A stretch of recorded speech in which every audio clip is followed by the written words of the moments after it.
आमचे आई-बाप म्हणजे दोन टोकं. आईचं वेगळंच. आई नशिबापेक्षा मनगटावर विश्वास ठेवायची. सकाळी उठल्यापासून राबायची.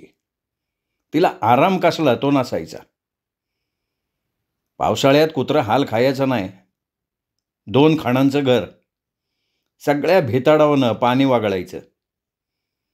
2 बारक्या खानाच्या घरात एकाव एक 4-5 पेट्या रचलेल्या, बापूनं नोकरीतनं आणलेल्या.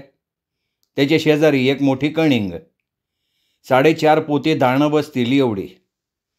ही कणिंग सगळी भरलेली म्या कवाच बघितली नाही. पण मला आठवतं, बापू कवा तरी पैसे पाठवायचा, 2 पोती दाणं भरा असं कळवायचा.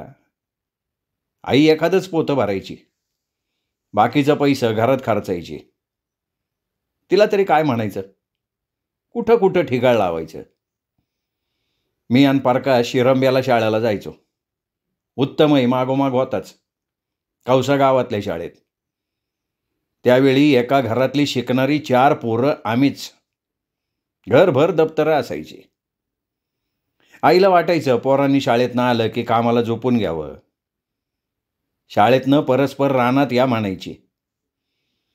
पोराच्या जातीनं शेरडं-करडं राखावी, जाळण गोळा करावं, घराभोवतीच्या दगड मातीवर ध्यान द्यावं, रानात हिंडून भाजी गोळी करावी, आदनं-मधनं भांगलाय जावं, शेंगाला जावं, हायब्रीड काढाय जावं. आईला कणसं काटायला मदत करावी. शाळेतनं आल्यावर आम्ही टिवल्या बावल्या करायला लागलो का आई खावळायची. गारठ्याचं चूल धरून पोरांनी बसावं असं तिला वाटायचं. दिवसाला गाठ मारणं हा आईचा आवडता वाक्प्रचार. परिस्थितीच्या संदर्भात तो वापरायची. पेन पाहिजे म्हणलं की आई म्हणायची, देवळी 4 टाक पडल्यात त्याने लिही. आता काय बोलायचं? मराठी शाळेत वेगळं होतं. तिथं खाली बघून दवतीत टाक बुडवाय यायचा. हायस्कूलमध्ये कसं जमणार? 2 ओळी लिहिस तर एखादा दौत सांडायचा. कापडाव सांडल्यावर पुन्हा शिव्या. तसा बापूंनी मला तांबड्या रंगाचा एक डब्बू पेन दिला होता. एक पिवळ्या रंगाचं जाड तग्गड बी दिलं होतं. ते तग्गड घरात अजून बी असन. पेन एका वर्षात गेला. आई वर्षातनं एकदा शाई पेन घेऊन द्यायची. सारखं वहीला पेपरला पैसा मागितलेलं तिला आवडायचं नाही. तिला वाटायचं हाय त्यावर चालवावं. बापूनी तरी कुठवर पैसे पाठवायचे. दिल तेवढा पैसा गडप होतोय. 5 माणसाला रोज 5-6 भाकरी तरी हव्यात. कालवण नसलं तरी चटणी हवी. त्यावर तेलाचा टाक हवा. पोराठोरासनी कापडं हवी, वह्या पुस्तकं हवी. कसं भागवायचं? त्यात बापू लहरी. सलग 4 महिने पैसे पाठवणार, मग 7-8 महिने बसा बोंबलत. लय वाडाताण व्हायची. पावसाळ्यात आई दिवसभर शेरडा कारणामागं भिजून यायची. अंगाव याकच पातळ. ते बदलाय दुसरं नसायचं. अंगावल्या अंगाव पिळायची. चुलीतला जाळ वाढवा म्हणायची, थोडं शेकायची. मग कवसाचा जुना परकर घ्यायची. जन्मात त्या परकराला कवा साबण लागलेला नसायचा. कवसा 5वी-6वीत. तो परकर लय बारीक, पण तसला परकर आई घालायची. आम्हाला भातवड्या भाजाय सांगायची. गपचीप पातळ बदलायची. चुलीजवळ रांजण, रांजणावर 4 भांडी, एका अंगाला जातं, वर देवाची भांडारी. खोराड्यात राहिल्यावानी राहायचो. परकरराव जुना दाडपा शाल पांघरल्यागत पांघरायची. चुलीजवळ बसून कसं तरी 4 रोडगं थापायची. आईचं विश्व मर्यादित होतं. त्यात मुलं हा मुख्य घटक. पोरासनी कोणी बोललेलं तिला खापायचं नाही. पाराजवळचा श्यामा आम्ही पोरं गोट्या खेळायला लागलो की यायचा. गोट्या फेकून द्यायचा, वर शिया द्यायचा. तुमच्या आईला तुमच्या बागावतावा पाराजवळ कालवा लावलाय म्हणायचा. पोरं पाळायची. श्यामा दादा कायम पारावर झोपायचा. पोराच्या कालव्यानं त्याची झोपमोड व्हायची. श्यामा दादानं गोट्या फेकल्या की मी घरी पळत यायचो, आईला सांगायचो. मग आई पाराजवळ जाऊन 10 माणसात त्याचा पान उतारा करायची. पोरांनी शाळा करावी, घर धरून राहावं, शेरडं सांभाळावी, सुट्टीत आईला रानमाळात कामाला हातभार लावावा, 8 दिवसाला बापाला टपाल लिहावं असं तिला वाटायचं. आई स्वतःच्या तक्रारी कधी सांगत नसे. ती एका पातळावर 2-2 वर्ष काढायची. एका पोराला कापड घेस्तवर दुसऱ्याचा साजरा फाटायचा. तसं घरात धडकी कापडं घालणारं कोणीच नव्हतं. कुणालाच काय वाटायचं नाही. 2 टायमाला पोटभर भाकरी मिळाली का संपलं. गावात 2-3 बायका सोडल्या तर आई कोणाशी फार मिसळत नसे. गावातली सावतीन अडीअडचणीला 4 पैसे द्यायची, दानं घालायची, भाकरी द्यायची. आई तिची कणसं बडवायची, चटणी करून द्यायची, घर सारवायची, वाळवण घालू लागायची. आमच्या घरावर या सावतीन मावशीचा लाख उपकार. संपतराव, आनंदराव ही त्यांची मुलंही प्रेमळ. या पोरांचे वडील मिलिटरीत असावेत. त्यांच्याजवळ ग्रामोफोन होता. ते म्हशी राखायला निघाले की मी ते डबडं डोक्यावर घ्यायचो. त्याच्या पाठोपाठ रानात जायचो. त्याची जागा ठरलेली. माळ्याच्या उंबराखाली बसत, म्हशीला वाड्याकडेला चारायला सोडत, मग तबकडे लावत झोपून जात. हवा मारणं, पिन लावणं असली कामं मी करायचो. मला गाणी ऐकायचा नाद यामुळं लागला. आईला असलं आवडत नसे, पण तक्रारही नसे. गावात यात्रेला नाटक असलं तर यायची. एरवी सार्वजनिक कार्यक्रमात सहभाग नाही. लग्नाला मात्र आम्हा पोरांना घेऊन जायची. तेवढीच 1 दिवसाची पोटाची काळजी मिटायची. दलित वस्तीतल्या बऱ्याच बायकांचं तिचं जमायचं. या बायका तिला मोकाशीनबाई म्हणत. पुष्पा म्हणून एक मुलगी माझ्या बहिणीच्या वर्गात होती. तिचे वडील उपसरपंच होते. तिची आई प्रेमळ. आम्हा पोरांचं त्यांना कौतुक वाटायचं. बिचारी माऊली आडीनडीला दाणं उचलं घालायची. रहमतपूरची कायकाडीन आईची मैत्रीण. सीताय का गीताय असं काहीतरी नाव असावं. ती पाट्या, टोपली, सुपं, दुरड्या असलं काय काय आणायची. सगळा माल आमच्या घरात ठेवायची.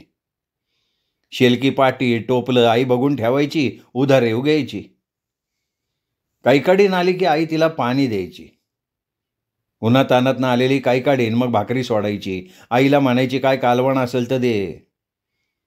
आई तिला कालवण, चटणी, वंजळभर शेंगा द्यायची. ती गप्पा हाणत हाणत जेवायची. मधीच पदरानं कपाळाचा घाम पुसायची. कवा कवा एखादं टोपलं तसंच द्यायची. कायकाडीन सारा दिवस फिरायची. जवळ असेल नसेल तेवढा माल खपवायची. जुनी उधारी वसूल करायची. ज्वारी, बाजरी, शेंगा, चवळी असं काय काय गोळा करून आणायची. अडीअडचणीला कायकाडीन बी दाणं घालायची. भिकारणी आल्या म्हणजे आमचं दार धरून बसायच्या. आईनं पाणी दिलं का तिथं जेवायच्या. एका भाकरीवर सुया, बिबं, दोरं द्यायच्या. काळ्या पोती द्यायच्या. बारकी चिरकी भांडी दाराव घ्यायची. आईला लय हौस. जर्मलच्या ताटल्या, गडू, डिचक्या, पातेली, वाडगे, स्टीलचे डबे 4 रुपयात मिळेल तेवढं घ्यायचं. आम्ही नोकरी लागल्यावर असलं काय बाई घेऊन ठेवायची. त्यावर आमची नावं टाकायची. तिला वाटायचं मी एका दुसरं भांडं न्यावं, पण मी हे केलं नाही. स्वतःच्या हिमतीवर सगळा संसार उभा करायचा हे माझं ध्येय. एखादं भांडं आईकडनं आणलंही असतं, पण बापूनं ते बोलून दाखवलं असतं. घरात बापूचा गरम कोट होता. त्याला सोनेरी बटणं. नाईट राऊंडला पोलीस वापरतात ना तसला. मला तो आवडायचा. घरात धूळ खात पडण्यापेक्षा न्यावा निरेला म्हणून मी तो निरेला आणला. आई 2-3दा बोलली, अरे घरात पांघराय नाही, हातराय नाही, होता तेवढा कोट वसंतानं पळिवला. मला वाईट वाटलं. बापूच्याही मनात कोट द्यावा असं नसावं. मी वैतागलो. एकदा उत्तमराव निरेला आला होता. त्याला घेऊन गाडीवरनं गावाकडं जाताना थंडीसाठी कोट त्याला अंगात घालायला लावला. कोटाला दुधी लावली. आजही तो कोट धूळ खात गावाकडच्या घरात पाडलाय. उंदरानं कुरतडलाय, भोकं पडली. तो कोट माझ्याकडे राहिला असता आता जन्मभर त्याची ऊब मला पुरली असती. निदान बापूची एक आठवण तरी जवळ राहिली असती. आईनं, बापूनं मला काही दिलं नसेल, पण जगण्यासाठी लागणारं बळ त्यांनीच रक्तात पेललं. कष्टाची सवय आईनं लावली. ताठपणे जगायला वडिलांनी शिकवलं. त्या दगडमातीच्या घरानं आम्हाला दारिद्र्याच्या गारठ्यात सुद्धा आधार दिला. आम्हा 4 भावंडांचं, बहिणीचं जीवन त्या घरानं घडवलं. मनातलं छोटं विश्व सतत फुलत ठेवलं. आईचा हात लागलेल्या कितीतरी वस्तू त्या घरात आहेत. जुन्या धुरकटलेल्या फळ्या, धुरानं काळवंडलेले डबे, माळ्यावरची जळण रचायची आडवी लाकडं, फडताळ्यातली गाडगी मडकी, देव्हारा, खुरपी, विळे, कुऱ्हाड, कुदळ, टिकाव, खूप काही. जुन्या पेटीत आमच्या बालपणीच्या वस्तू, विटी, भोवरे, गोट्या, मोडके पेन, सदऱ्याची बटणं, तग्गड, रिकाम्या दवती, खूप काही आईने जपून ठेवलाय. माझ्या बालपणीचा लाल मखमली जरीकाठी घोणचा आणि कुंकवात भिजवून बारक्या डब्यात ठेवलेली नाळ पाहिली की अजून सुद्धा भडभडून येतं. ही नाळ तिच्या कष्टकरी प्रेमाचं प्रतीक आहे. आयुष्यात तिने मला काहीच मागितलं नाही. मागणं हा तिचा स्वभावच नव्हता. तशी ती स्वाभिमानी होती, पण बापूसाठी काहीतरी मागायची. कदाचित तोच तिला प्रवृत्त करत असावा. मी निरेला निघालो की म्हणायची, वसंता, पुढच्या टायमाला येचीन तेव्हा त्यासनी एक धोतर पानान, अंगातलं बन्यान सुधीक फाटलंय, चड्डीची तर लय वाईट अवस्था आहे. एवढं काम कर माझं, पाहिजे तर पुन्हा 2 महिने पैसे देऊ नको. अरे माणूस पोटाला खाल्लेलं नाही बघत, कापड घराची कळा सांगते. मी न विसरता दिवाळीला आणि यात्रेला बापूंना कपडे आणायचो. 4 दिवस बापू खुश असायचे. मी मुलाबाळांसह परत निघालो की तोंड पाडून बसायचे. आई आणि बापू या दोघात दक्षिण उत्तर ध्रुवा इतका फरक होता. स्वभाव भिन्न होते, पण दोघांचीही भाकरी एकाच चुलीवर भाजत होती. आई स्वभावानं सरळ, बोलणं वागणं स्पष्ट, कसला आडपडदा नाही. याउलट बापू तसा बदमाश, कायम पोलिसी चाल चालणारा. त्याचा अंदाज लागणं महाकठीण. पण कधी कधी आई त्याच्या आहारी जायची, त्याच्याशी मतल्यासारखी वागायची. अशा वेळी तिला पोरापेक्षा नवरा महत्वाचा वाटायचा. दोघांचं हे वागणं माझ्या जेव्हा लक्षात यायचं तेव्हा वेळ टळलेली असायची. बापू रिटायर झाल्यानंतरचा प्रसंग. उन्हाळ्याची सुट्टी असल्यानं आम्ही सगळे गावाकडेच होतो. सगळा किराणा माल मलाच भरावा लागायचा. त्यातच मोटरसायकल घ्यायची दुर्बुद्धी झालेली. पोरांचे आजार, शेतीची गुंतवणूक, सततची धावपळ यामुळे मी वैतागलो होतो. पोराचा 4था वाढदिवस आला. म्हटलं त्याला सोन्याची चेन घालावी. सोनाराला चेन बनवायला सांगितली. 500 रुपये कमी पडले. आता कोणाला मागायचे? नेरेच्या बँकेत पैसे होते, पण येण्या जाण्यात वेळ घालवण्यापेक्षा घरातच बघावं जुळणी झाली तर, म्हणून प्रयत्नाला लागलो. मी जे पैसे पाठवायचो ते पैसे आई निगडीच्या पोस्टात टाकायची. म्हणलं तात्पुरते घ्यावेत, पुन्हा परत करावेत. मी आईला 500 रुपये उसने मागितले. तिने बापूकडं बोट दाखवलं. बापूला मागितले तो नाही म्हणून मोकळा झाला. मी वैतागलो. उद्या 31 मे 81, रविराजचा वाढदिवस. जवळ पूर्ण रक्कम नाही. सोनार साखळी देणार कसा? बायकोला म्हटलं, मी सातारला जातो, तुझ्या थोरल्या बहिणीला पैसे मागतो, 4 दिवसांसाठी तर पाहिजेत. तुझ्या बहिणीने नाही दिले तर सरांना मागतो, ते नाही म्हणणार नाहीत. माझी बायको काही बोलली नाही. तिला ते पटलं नसावं. मी सकाळी 10 वाजता सातारा गाठला. नशीब दोघंही जाग्यावर होते. नाश्ता केला, चहा घेतला, हळूच विषय काढला. पैसे मागितले. दोघांनीही शांतपणे नकार दिला. मनात म्हटलं असेल अडचण, कशाला आग्रह करा. नशिबाला दोष देत शांतपणे उठलो, बाहेर आलो. गाडी ढकलत वळसा मारून रस्त्याला लागलो. स्टँडच्या कोपऱ्यावर एक सिगरेट फुंकली. गाडी निरेकडं वळवली. थेट महाराष्ट्र बँकेजवळ आणून उभी केली. 500, तिथं 1000 रुपये काढले. दुर्गा हॉटेलात मिसळ खाल्ली. निघालो सणकत गावाकडं. वाटेत सोनाराकडनं सोन्याची चेन घेतली. रात्री वाढदिवस छान झाला. नरसिंग काका, बाबूराव अण्णा, नारायण बापू आले होते. मला वाटलं आई बापू नातवाला काहीतरी देतील, पण काही नाही. एक छदाम हातावर ठेवला नाही. माझ्या बहिणीला मुलं झाली की बापू आकाश पाताळ एक करायचा. प्रत्येक पोराला सोन्याची चेन घेऊन यायचा. बहिणीला पातळ, पोरांना कपडे. पण हरामखोर माणसाला माझ्या पोरांची हौस करावी असं कधी वाटलं नाही. वाढदिवस संपला. रात्री बायकोनं सांगितलं मला, तुम्ही सातारला गेल्यावर दोघं निगडीला पोस्टात गेले. काय म्हणतेस? या मुलाशपथ. रवी 4 वर्षांचा, धाकटा 2.5 वर्षाचा. ती पोरांच्या पायात वाळून गेली होती. मी सकाळी उठल्यावर आईचं पासबुक शोधून काढलं. त्या दिवशी त्यांनी 500 रुपये पोस्टातनं काढले होते. 2,000 शिल्लक होते. तसंच दोघं सातारला गेले. काय तर म्हणे आईला वाघ डॉक्टरांना दाखवायचं होतं. दिवस मावळताना आले.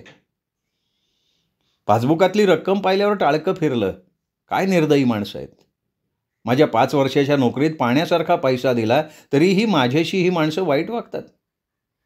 काय मिळालं त्यांना असं वागून? 500 रुपयांसाठी माझी केवढी होलपट. आई पोरांशी एवढं तिरकस वागते का बापूंनी तिला पितवलं? का आई कळत नाही. साताऱ्याहून दोघं आले. नातवाच्या वाढदिवसाला साधं खेळणंही आणलं नाही. निदान 1 मीटर कापड आणायचं. मी माझ्या नातवाची असं वागेन का? शक्यच नाही. बदरमोड करून मला माणसं जोडायची सवय लागली आहे.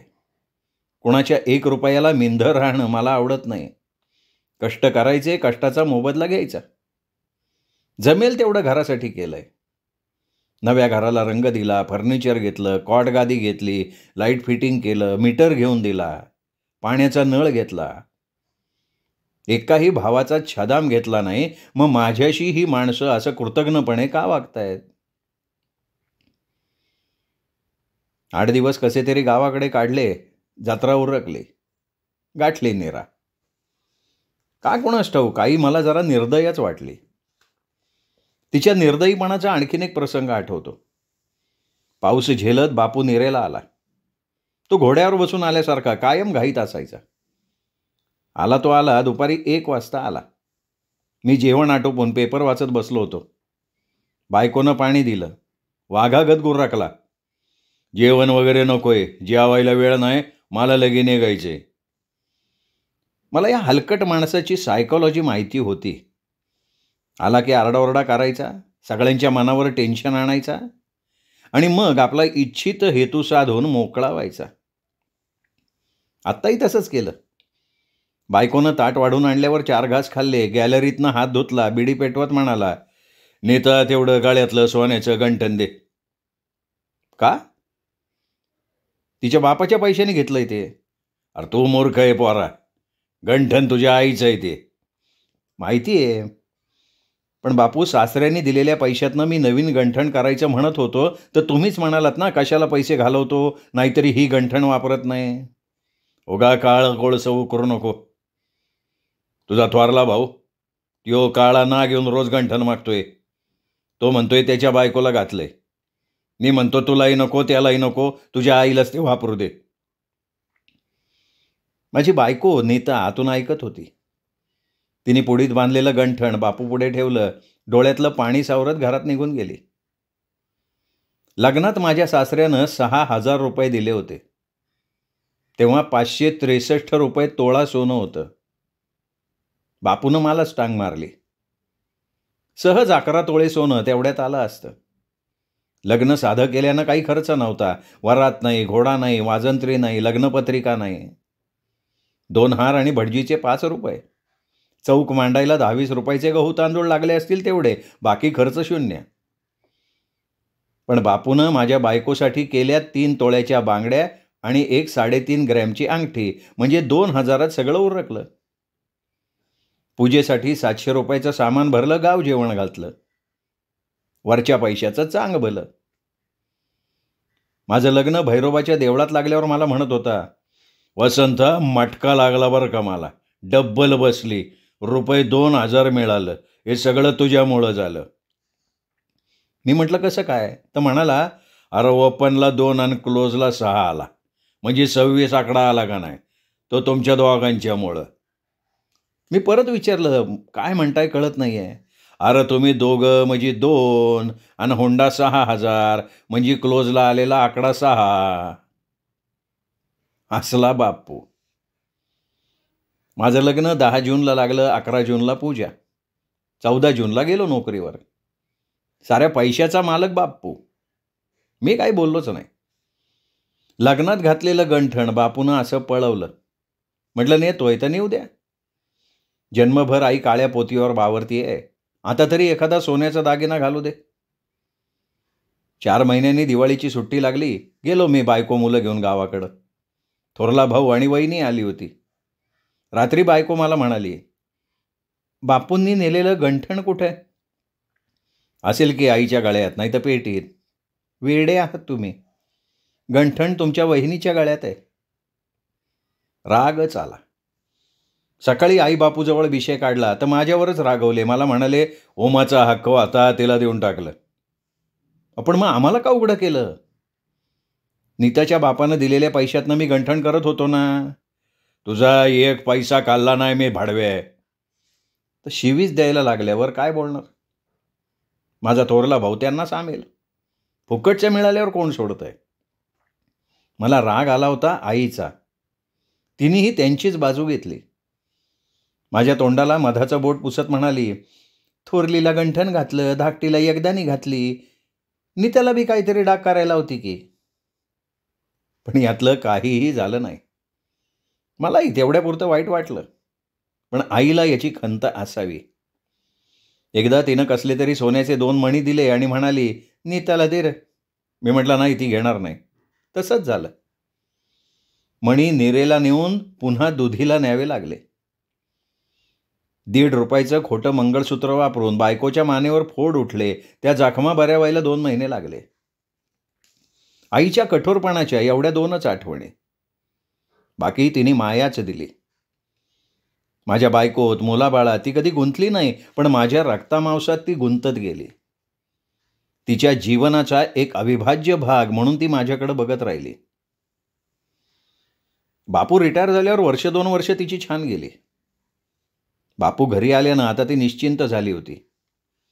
बापू शेती पाहत होते, शेरडं करडं सांभाळत होते. 4 दिवसाला घरात मटण शिजत होतं. हवा तो किराणा घरात येत होता. 5-25 रुपयांसाठी पोरांसमोर हात पसरणं संपलं होतं. विशेष म्हणजे घरात शांती आली होती. बाहेरचा उपद्रव कमी झाला होता. शेजारी पाजारी माणसांसारखे वागत होते. आम्ही 3 पोरं 3 टोकाला. घरात रानात एकटी बाई काय करणार? आईची होलपट व्हायची. बापू घरी आल्यानं नाही म्हटलं तरी तिला थोडं सुख लाभलं. बापूला मिळालेला पैसा सत्कारणी लागावा असं तिला वाटायचं. बापूंनी रिटायर होण्याआधी कौसाच्या लग्नातलं कर्ज फेडलं. आईला गंठण आणलं, एकदानी आणली. मी पाठीमागे लागून त्यांना 800 रुपयाचा पाणी तापवायचा बंब घ्यायला लावला. 4 ताटांचा सेट घेतला. बापूंना लागणारी सुख त्यांनी घरात उभी करावीत म्हणून मी त्यांना समजवायला लागलो.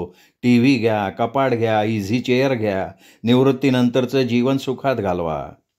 तर बापू माझ्यावरच डाफरला. तुम्ही तुमचा संसार सांभाळा रे. मला माझा संसार कळतोय. मला शिकवायची गरज नाही कोणी.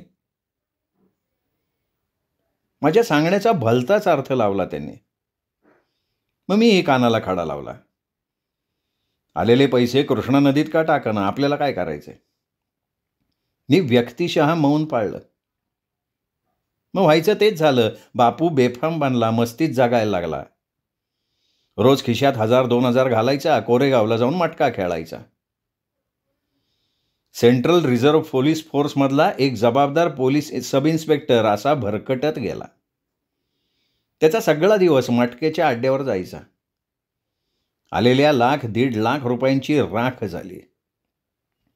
मग खोटं सांगून लोकांकडनं पैसे हात उसने घ्यायला लागला. आम्हालाही टोप्या घालायला लागला. पैसे नाकारले की माझ्या कारभारणीला लागेल अशी वाईट पत्र लिहायचा. दारात येऊन तमाशा करायचा. सासरवाडीची घुस लागली घराला. अरे 100 मजली इमारती घुस लागली तरी कोसळतात. तुझा मुठी एवढा संसार किती दिवस टेकणार आहे? असं म्हणायचा. हा असला बापू. माणूस किती सैतान बनू शकतो ते मी बापूंच्या रूपानं पाहिलं. त्याला वाटायचं याला लेखनाचे पैसे मिळतात, भाषणाचे पैसे मिळतात, पगार मिळतो, यानं महिन्याला 1000 रुपये द्यावेत. मी कुठून देणार?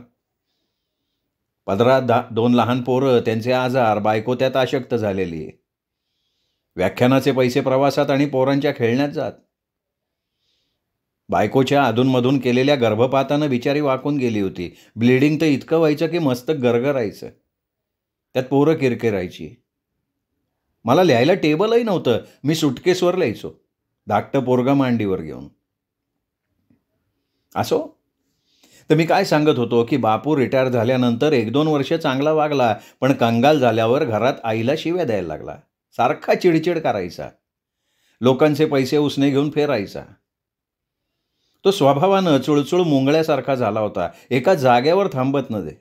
कधी कौसाकडे जायचा, कधी स्वतःच्या बहिणीकडे, कधी मेहुण्याकडे, कधी पोरांकडे. जो पैसा देईल तो चांगला, न देईल तो हरामखोर, हे त्याचं तत्वज्ञान. नातवांना जवळ घ्यावं, त्यांना वेळ द्यावा, त्यांच्यावर संस्कार करावेत असं त्याला वाटतच नसे. त्याच्या टाळक्यात मटका आणि लाखाची स्वप्न. एकदा निरेला आला सकाळी सकाळी लवकर. म्हटला मला 800 रुपये दे. मी म्हटलं कशाला? तर म्हणला लेका सप्टेंबर महिना लागलाय, रेस सुरू झाली, आज जातो रेस कोर्सवर पुण्याला. मी 400 रुपये हातावर ठेवले. लागला तोंड वाकडं करायला.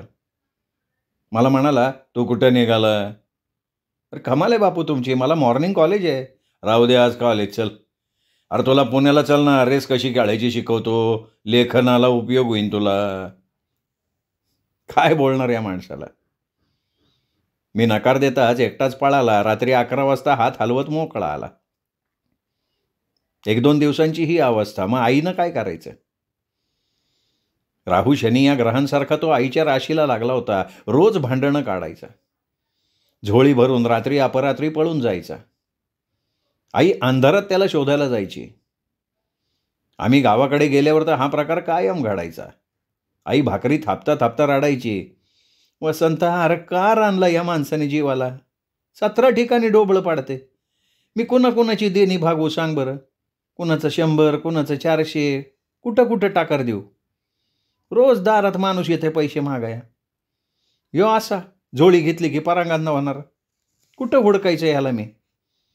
घरात राहावं, सुखात खावं, भानामाती केल्यावानी नाचतोय बघ गावभर. आई लय रडायची. मला वाईट वाटायचं.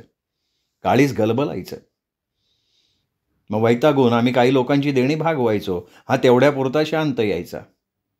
पुन्हा ये रे माझ्या मागल्या सुरू आहेस. मी आप्पा काकाला 1000 रुपये उसने दिल्याचं त्याला समजलं. त्याने काय करावं? बापूनं डायरेक्ट कोपर्डे गाठलं. तिथं काकाची पोरगी दिली होती.